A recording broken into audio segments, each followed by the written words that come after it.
Salut à tous, c'est Max de la Zone PFC, bienvenue sur votre chaîne YouTube 100% dédiée au Paris FC. Aujourd'hui, vidéo Actu PFC, le format vidéo que tu connais, où je te présente l'actualité du club en 5 minutes.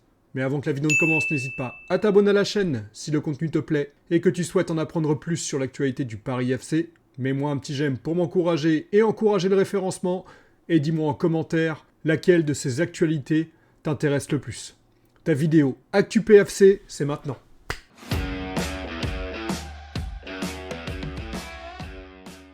On va faire un point sur le dossier le plus important de notre mercato d'hiver, c'est le dossier du numéro 9. On va pas se mentir, avec seulement 22 buts en 17 matchs, l'attaque du Paris FC ne fait pas peur à beaucoup de clubs. Alors que sur le papier au début de saison, on disait que c'était notre point fort, mais force est de constater au milieu de saison que notre attaque n'a pas été aussi prolifique que ça. Nos buteurs, que ce soit Crasso ou Goebbels, n'ont pas mis assez de buts. Je crois que Crasso c'est 2 buts et Goebbels seulement 3. A noter que Moses Simon, qui est inexistant depuis le début de saison, a mis autant de buts que Goebbels. Simon, il est déjà à 3 buts marqués et Kebal en est déjà à 6. Donc il est urgent pour nous de recruter un numéro 9 qui enfin plante des buts et porte un peu plus l'attaque du Paris FC. On commence avec la première piste. On avait relancé la piste Lucas Tassin de cet été, mais Saint-Etienne attend encore plus de 30 millions pour ce joueur et le Paris FC, je pense, n'ira pas plus loin dans les négociations. Les dirigeants du Paris FC ne veulent pas mettre plus de 30 millions pour Lucas Tassin, et je les comprends.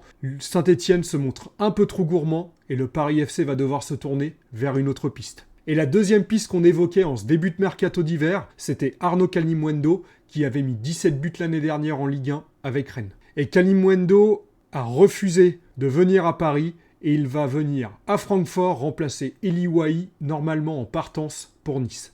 Enfin, le troisième dossier chaud de ce mercato au niveau du numéro 9, c'était Sidiki Cherif de Angers, offre de 23 millions refusée par Angers qui attend 30 millions. Déjà, je ne sais pas si le Paris FC va mettre 30 millions sur ce joueur, qui a mis 4 buts depuis le début de championnat.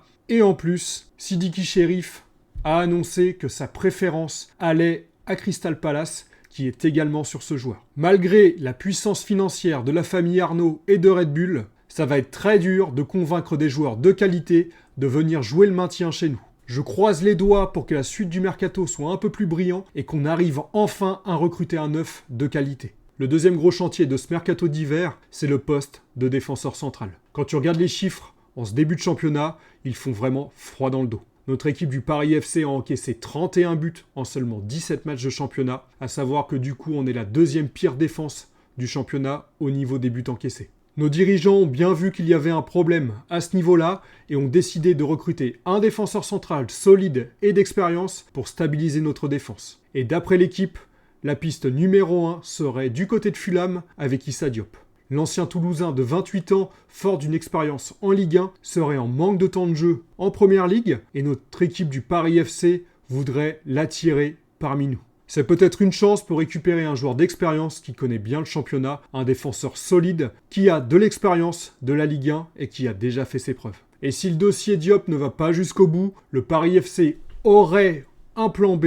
J'ai pas vu beaucoup d'infos là-dessus, mais je l'ai vu passer, donc je vais quand même en parler.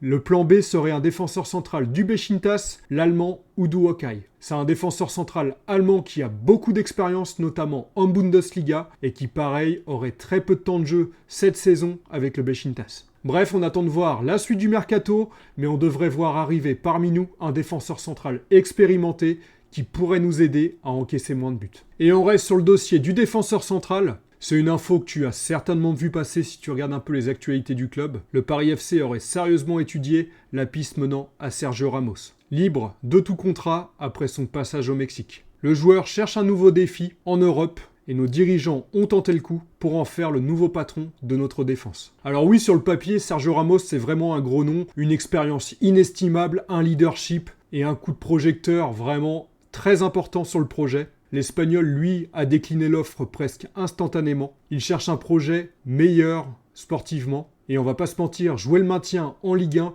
c'est pas vraiment sa volonté pour son nouveau projet sportif. Mais au fond, est-ce qu'on doit vraiment être déçu par son refus ? Personnellement, je ne suis pas mécontent que ce dossier n'aille pas plus loin. Ramos, il a déjà 39 ans. Même si c'est un immense joueur de classe mondiale, qui a déjà fait ses preuves, on a besoin de joueurs 100% prêts physiquement pour sauver notre saison. Et à cet âge-là, entre le rythme de la Ligue 1, l'intensité dans les duels, C'était vraiment un pari risqué et on ne peut pas se permettre de prendre des paris risqués en cette période un peu compliquée. On cherche de la stabilité et des joueurs solides, pas juste des noms qui feraient vendre des maillots. Et une rumeur mercato qui date d'aujourd'hui, et c'est une rumeur encore à prendre avec des pincettes, car l'information viendrait d'Africa Foot. Je ne sais pas si du coup l'information est fiable, mais le Paris FC s'intéresserait à Robinho Vaz, le jeune attaquant de l'Olympique de Marseille. C'est un jeune joueur avec un gros potentiel, en manque de temps de jeu à l'Olympique de Marseille et qui aimerait jouer beaucoup plus. Malgré un contrat jusqu'en 2028,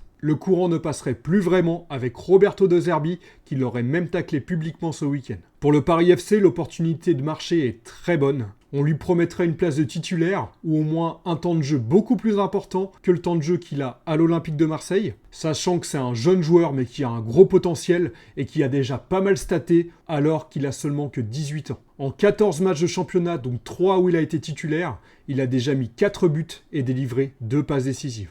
Ce qui n'est vraiment pas négligeable au vu de son âge et du peu de temps de jeu qu'il obtient à Marseille. Le Paris FC aurait juste entamé les discussions avec l'entourage du joueur, mais rien de plus pour le moment. Et en plus, pour ne rien arranger, Chelsea serait aussi sur le dossier, donc il y a très peu de chances qu'il vienne chez nous, même si j'aimerais énormément le voir débarquer cet hiver au Paris FC. Et enfin, on finit cette Actu PFC par une information que j'ai vue passer et qui m'inquiète fortement. Ça concerne l'avenir d'Ilan Kebal. Ilan Kebal, c'est notre seul joueur actuellement offensif qui fait la différence.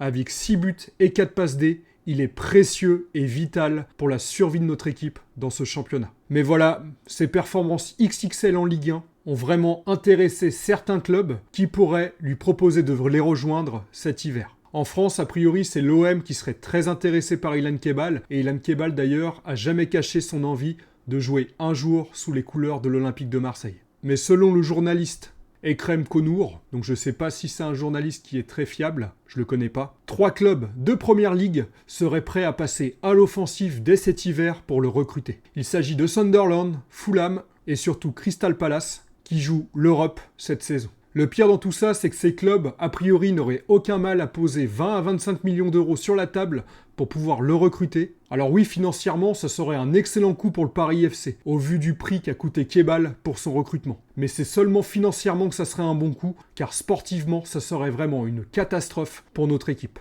Vendre notre meilleur joueur offensif alors que la saison est déjà très compliquée, j'espère que nos dirigeants vont réfléchir et ne vont pas céder, même en cas de grosse offre cet hiver. À la rigueur, tu peux le vendre cet été s'il y a une belle offre, mais cet hiver, il est interdit de le vendre si on veut se maintenir en Ligue 1. Voilà, c'est tout pour la vidéo d'aujourd'hui. N'hésite pas à t'abonner à la chaîne pour ne rien louper de l'actualité du Paris FC. Mets-moi un petit j'aime pour m'encourager et encourager le référencement. Et dis-moi en commentaire laquelle de ces actualités t'intéresse le plus ou t'inquiète le plus. Moi, personnellement, ça serait la vente potentielle d'Ilan Kebal qui me fait flipper. Ça serait vraiment une catastrophe sportive pour notre équipe. Voilà, je te souhaite une bonne journée, je te dis à très bientôt. Allez, ciao, ciao, bye.